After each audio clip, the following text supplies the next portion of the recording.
Coach, Broncos are coming off a tough loss against Eastern Michigan. You've had a couple days to review the film.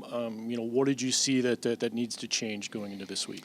Yeah, we talked on Monday. I kind of led the meeting off. We talked about, I defined self-pity to them, and explained to them the definition of when you feel like, people like to feel sorry for themselves, and how it's the most worthless emotion you can have as far as getting better and growing, and they were great. We literally, had an open conversation about the things we need to do better, led by them, and we just all committed to getting better. There's a lot of little things, playing with emotions, some eye discipline things that we saw on film.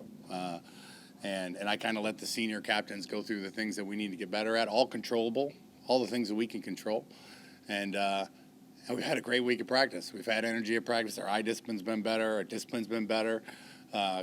Because we need to have better discipline and better eye discipline, and more energy. And so those are things that they noticed, that we noticed. So we all got together and put it to bed and started getting better. Bryson Garner had a great moment. He stood up and just said, hey, he was thankful for adversity because it's the only way to get better. It's the only way to grow, is to go through something tough. And we're not happy with where we're at. And what you do is you get back to work. Sitting around in a world of feeling sorry for yourself doesn't do you much good. So we've had a great week. I've enjoyed their response. And we're going to have to continue, to have stacked good days together to be ready for Saturday. One thing you brought up in the postgame on Saturday was the number of offensive linemen you rotated in there. Yeah. What's the status there on the, or the progress on how things are coming together? We've continued to rotate. I think we're leaning toward, I'm not going to go through exactly who's going to play, but we got about eight or nine guys that we think can help us.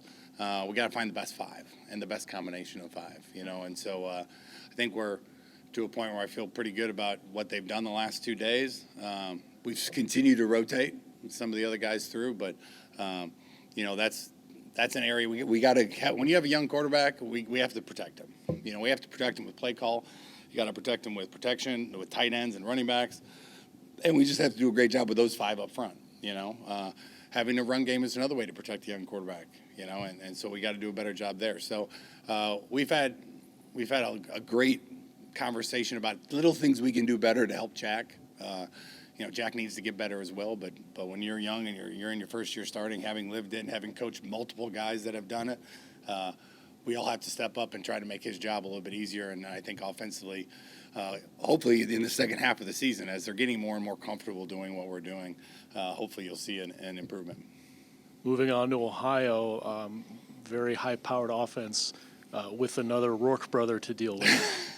Yes, I know this name, and his brother. One of my favorite kids I coached against. Just tough, his brother was, and he's the same way. He's a little different than his brother. He runs. They're both obviously mobile. He's bigger than his brother. I think he probably throws the ball a little bit better than his brother. Stays in the pocket a little bit more as opposed to run like the older brother did.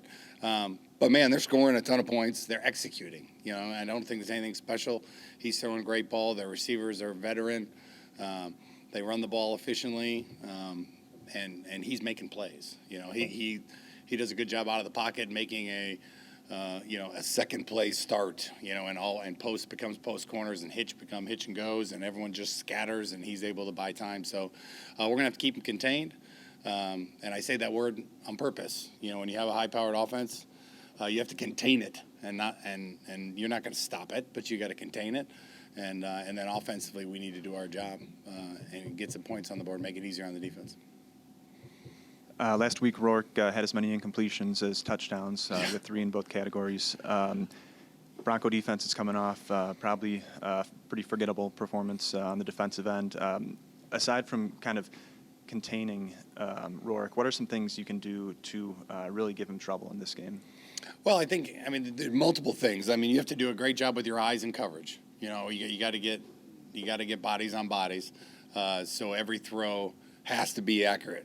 Not if he's open, you can throw it behind him and the guy can slow up and catch it. So we have to be great with our eye discipline and get bodies on bodies in man and zone coverages. And then we have to make him uncomfortable in the pocket. That was something we didn't do a great job of in the first half last week. I thought we did a better job in the second half of getting to the quarterback, Powell. And so this guy doesn't take a ton of sacks, but we can't let him get too comfortable in there. So mixing the zone and man coverage and just being disciplined with our eyes is what I thought we did a much better job the second half of. But we have to continue that against a really experienced, efficient offensive unit. Nolly Bryant made probably one of the team's best plays last week, chasing down what would have been a kickoff return touchdown. Is he close to cracking the depth chart or seeing the field here? Yeah, I mean, he's a redshirt freshman, right? And the one thing you got to learn about our defense, he's going to be a great player, track star out of Chicago, awesome kid. And, I mean, he ran down that guy. That guy was probably one of their fastest players, and he ran him down. That's how fast he is for a linebacker. He's putting weight on. He's getting bigger where he can handle the hits. The toughest position to play in our defense is linebacker, fits-wise and stuff. So it's a standard procedure when you see guys. It's happened for years with Drake Spears and Giovanni Ricci and Corvin Moment and Ryan Seela. I could go through every single player we've had that when they start making plays on special teams during their freshman year, that kid's going to be a player. It's unbelievable. Vode a couple weeks ago, I was so excited to see him start making plays on the kickoff team. All those guys, Alex Grace, all the guys we've had that when they start making plays on kickoff and on punt, that's the future. It's just getting them more reps. And he's down there. He knows what he's doing. He's doing a great job. I mean, he's stuck behind 3 seniors, which makes it a little bit tougher. But I'm excited for his future, him and Vode and the young D linemen. We got some young, really talented players, and they're going to get their shot, and they're getting their shot on special teams, and they're taking advantage of it. You mentioned the importance of making the opposing quarterback uncomfortable in the pocket. A lot of times you're going to have to bring some linebackers or just kind of find extra guys to rush the passer, but that also, can put your cornerbacks in some tough situations, which was the case. Welcome to defensive football, right? What can you do to kind of help guys like Dorian and Anthony and the other cornerbacks, know, or I guess have a feel for when they need to get their head around and, defend the ball? Yeah, the first one was tough because it was a little bit of a awkward timing of the play. The guy slowed up, Dorian slowed up, and then the guy accelerated away from him. And Dorian just got to take that opportunity when he slows up to get on top of him before he slows up, because if you don't slow up, it could be a back shoulder throw, and we've dealt with a lot of those. But he should have taken that opportunity to get on top and then look back, because then the guy couldn't have sped up and got on top of him. But we gotta do a better job with our technique and covering, and we got to mix up zone, and so there's a lot of different things you can do. There's pressure, there's simulated pressure where you're bringing one and dropping another, so you're still able to play some zone, and really just we have to do a good job of testing. This is every team, not Ohio. You have to test their coverage or their protection. Like, you got to make sure that they have an adjustment for all the different things, whether we're bringing 6, whether we're bringing 3, whether we're bringing 5, whether we're twisting 5 and bringing Corvin. And then you add Corvin to the mix when he's playing our little cash position. So we have to do a good job of multiple ways of making him uncomfortable. Because if he gets comfortable back there, I mean, I think they have more explosive plays, like 20 or more. I think they're top two or three in the country in plays over 20 yards. When they hit him, and he can throw it way down the field. So they'll throw the post. They're going to throw it at 40. They're going to throw it at 60. So he does a really good job of getting it. So we're going to have to not let those longer plays develop, and we're going to have to get to him using multiple numbers of rushers and multiple different man zone combinations. You mentioned the importance of wallowing in self-pity after that one. With that in mind, was it just more difficult for you as a coaching staff or maybe the players to get over this Eastern Michigan loss? No, I wanted to make sure we got over it. You know what I mean? The biggest thing when you lose a game, you can't let a team beat you twice. You're frustrated with the things we didn't get done that we have control over, and the only way to get past it is to get back to work. When everything inside you sometimes it just wants to feel bad because you're frustrated with yourself or frustrated with your eye discipline or whatever we didn't get accomplished. And so that first meeting Monday is my chance to set the tone for what we need to do, And now the one thing that happens before that meeting is a lift. So I'm always interested to hear what Grant, our strength coach, and they were great. They came in and got after it, worked hard. We've played enough football that this team is a hungry group. They like to work and they like to get after it. And I know they're not happy with the performance that we had last Saturday, but I just wanted to make sure it was very clear that our number one job on Monday was to start figuring out how to get better. Not worrying about, we put it to bed after my team meeting and there's no more talking about it. This is the only time we talk about it. I have to wait till Wednesday and talk about it one more time for this. But other than that, we're moving on and we're trying to get better and fix the things we need to fix. And the list of things that we all agreed to fix is still on the whiteboard in the team room and it'll probably be there all year. And we gotta get ready by Saturday to go out there and fix those things. Homecoming game this weekend. Have to hope that there's a good crowd at Waldo on Saturday. Last week, only 10,800 fans at Waldo. Did you notice the sparse crowd at all on Saturday? And does that have any impact on this team at all on game day? I didn't notice it, to be honest with you. On the field, you're so dialed into everything going on. I always hear all the students behind us and them having our back and supporting our players and man, when they come out, it's awesome, right? I mean, our guys feel them, and obviously when you're in the higher rows, we don't hear you as much. But all the lower rows, those guys are screaming and yelling and supporting our student athletes, and it makes a huge difference. I didn't run out of the tunnel. I think that's maybe why I didn't see it. My back was all jacked up, so I walked out to the sideline. I didn't want to be that one coach that fell down on national television and got trampled. But yeah, I thought they were loud there behind us. We got to give them a reason to cheer too. You know what I mean? And we've been able to do that over the years, and this we haven't done that enough offensively, and that's what we're here to fix. We know we're young. We know we have things we got to work on. We knew that was coming, O-line wise, and new wideouts and tight end and quarterback, and I feel like they're getting better. Today was probably our best offensive practice we've had. So we have to continue because it's going to be a progression with a guy who's in his fifth and sixth start.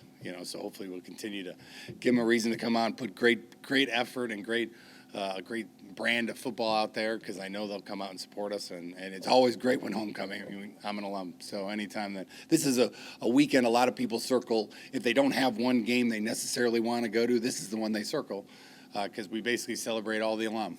This weekend they all decide to come back and hang out and see each other again, and that's always a special weekend. I think I've only been back since I've been done, other than when I coached here. I think I've been back to like one game, and it was homecoming. Why? Because it was homecoming, and got to see everybody, and so I'm looking forward to seeing all those people that come back to support us this week. Coach, you recruited a lot of offensive linemen because you knew this day was coming where you'd have to rebuild that O-line, and there's some talent there. Any of those young guys standing out that might be ready to maybe get a crack at moving in there? Well, the guy that we put in that I'm really Vandervest is a young kid who I really felt was going to be a starter this year. We had he had an unfortunate injury last year, so he had to have surgery. So he missed the whole offseason lifting, and I think he started lifting again in July. So he was pretty weak. But he's been lifting now for 2.5 months. We put him in for the last 20 plays, and he was pretty darn good. He's huge and athletic, and I've been really happy with his development. And he went in there and didn't look scared, and was physical. So I'm excited for his future. Holfer's one that's in the 2 deep. Calvin Moraski's another one in the 2 deep. Briggs is someone who I think is going to be an unbelievable young player. He also had a shoulder surgery in the offseason, and he's just weak right now. So he might take one more year. But, the one of the young kids, the one that I think is the most ready is Vandervest. And he's already played a little bit and shown he's ready to go, and he's just a monster of a man. The young guys are huge, and whether it's by the end of this year or definitely by next year, you're going to have an unbelievable group after one more offseason with G2. And you got your starting front four back together last week. How did they perform with Marshawn in there, with Carter, Fisk, and Dabney? Yeah, it was a big game. I mean, that offensive unit had, and I give them credit, they had 10 graduate senior, whether they're transfers or graduates. They had 1 junior and 10 seniors on their offense. So that was one of the things we talked about last week. This was not going to be an easy assignment for the defense with the amount of veteran players they had, and then they brought their veteran quarterback back. They were 13th in the country rushing the ball, and I think we did a pretty good job. I don't feel like they run the ball down our throats. Samson had 90 yards or something like that. So I really felt like they did a good job of dealing with that offensive line. The left guard is really good. Fisk had a heck of a day against him. That was a battle that was Sunday worthy, and. But on the flip side, I don't think we did a good enough job in pass rush. I thought we were better in the second half than in the first half when it came to getting to the quarterback. So I thought they played well. I think they can play better. I think they would tell you the same thing, and I think they're upset about it. And I like them when they're there, especially D linemen when they got a chip on their shoulder. It's always a fun thing to watch, and I'm excited to watch them get out there and get another shot. This league is crazy. 2 games in? Some teams have played 3, and only 2 teams haven't lost yet in conference play. Toledo on the west side and Buffalo on the east side. And Buffalo really doesn't matter for the Broncos. So No. And you play Toledo. Yep. So there's a lot of football left, and it's not how you start in this league, as we've seen in the past. It's how you finish. Yep. It's always that way. It's about November. Now you got to put yourself in position for November. But man, especially in this division, the West Division, all our goals are ahead of us, and we haven't talked a ton about that this week. We talked about getting better because what we've done the last couple of weeks isn't good enough, and they all own it. We own it. I own it. Like the first thing I said to him after the game, that we have to get better, and I don't want to hear.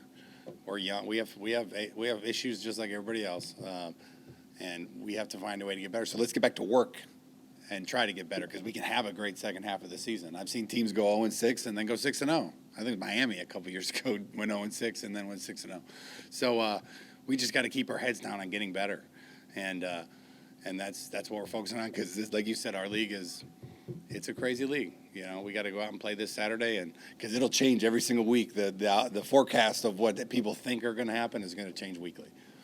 You talked about Ohio's offense, and they're very potent, throwing for over 300 yards a game. Their defense, though, is giving up over 500 yards a game. So what do you see there out of the Bobcat D? Yeah, I think the biggest thing is I think we have a fairly good idea of what we're going to see. We have to be efficient, right? We weren't efficient in the first half. We had guys running. We didn't change any plays from first half to second. It wasn't like one of those things where we're going to go in and make a ton of changes like Michigan State.